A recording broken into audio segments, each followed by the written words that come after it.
E aí, tudo certo? Bora falar de eletricidade? Sabe aquela energia que carrega nosso celular, que acende a luz? A gente acha que entende como funciona, mas ela tem uns segredos bem interessantes. Hoje a gente vai desmontar uma ideia bem comum e descobrir do que a eletricidade é feita de verdade. Vamos começar com uma imagem que todo mundo tem na cabeça. A eletricidade fluindo tipo água num cano, sabe? De forma contínua, sem interrupção. Mas será que é assim mesmo que a coisa funciona? Então, a resposta é não. A realidade é muito mais fascinante. A eletricidade não é um fluxo contínuo.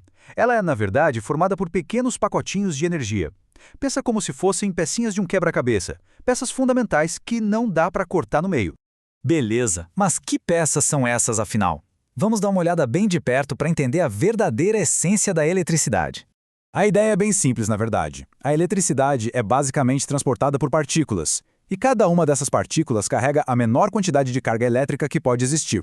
Esse valor mínimo, ele é a base de tudo no universo elétrico. Ok, então existe essa unidade mínima de carga. Mas qual é o valor dela? Que número é esse? Vamos descobrir agora.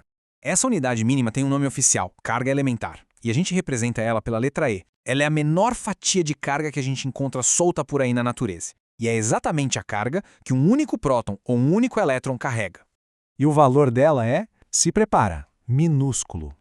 A gente está falando de 1,6 vezes 10 elevado a menos 19 coulombs. Parece um número que não quer dizer nada, né? Mas essa é uma das constantes mais importantes da física. Pensa que tudo no mundo elétrico é construído com base nesse pequeno tijolinho. E o mais interessante é que tanto o próton quanto o elétron têm exatamente essa mesma quantidade de carga. O valor é idêntico, a única coisa que muda é o sinal. O próton é positivo e o elétron negativo. É a mesma intensidade, só que em direções opostas. Ok, se a carga vem nessas peças mínimas, como é que elas se juntam? Bom, é aí que entra a regra mais importante de todas, a quantização. A melhor maneira de entender isso é com uma analogia simples. Pensa em dinheiro. A menor unidade que a gente tem é o centavo, certo? Ninguém pode ter meio centavo, não existe. Com a carga elétrica é a mesmíssima coisa. Não existe meia carga de um elétron. Ou você tem pacotes inteiros ou não tem nada. E claro, para isso tem uma fórmula. A carga total de um corpo, que a gente chama de Q, é sempre igual a N vezes E. O N é simplesmente um número inteiro. 1, 2, 3, 1 milhão, que basicamente conta quantos elétrons um corpo ganhou ou perdeu. E o E é a nossa famosa carga elementar. Simples assim, a carga total é sempre um múltiplo daquela unidade mínima.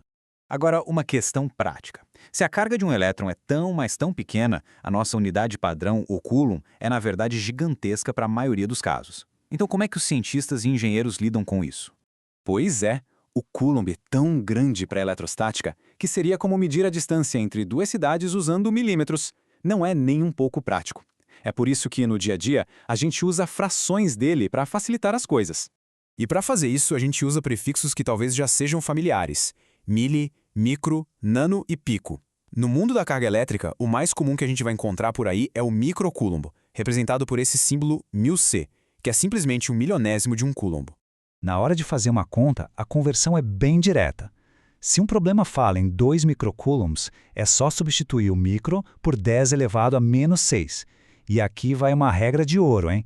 Sempre converta para coulombs antes de jogar o número na fórmula, senão o cálculo não vai fechar.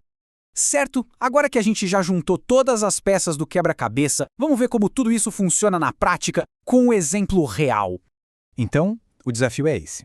Como a gente descobre quantos elétrons um objeto perdeu para ficar com uma carga de 3,2 microcoulombs? É um processo de 3 passos. Primeiro passo, anota o valor da carga. Segundo, converte para coulombs, lembra da regra de ouro.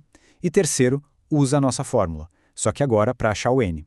É só dividir a carga total pela carga de um único elétron e pronto. E para terminar, fica aí uma reflexão. Usando essa mesma lógica, já parou para pensar na quantidade simplesmente absurda de elétrons que um celular recebe a cada segundo quando está carregando? Os números são astronômicos, o que só mostra como esses princípios fundamentais estão acontecendo o tempo todo, em tudo ao nosso redor.